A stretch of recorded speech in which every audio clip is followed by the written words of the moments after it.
This is my first video on legal topic.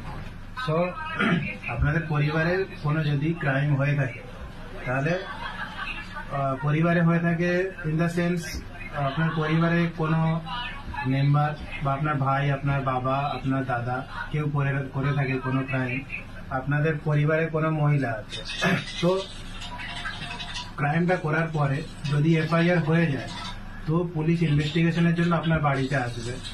তো ওরা কি করে, মেনলি সিভিক পুলিশ বা লোকাল কাউকে দিয়ে আপনার বাড়িতে খবর পাঠায় যে আপনার বাড়িতে পুলিশ রেড হবে। তো মহিলারা কি করে, আপনি নিজের বাড়ি থেকে পালিয়ে যাওয়ার চেষ্টা করে।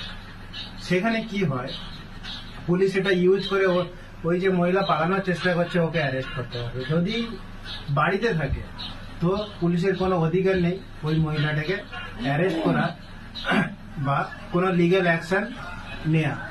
তো এতটুকুই, দ্যাটস ইট।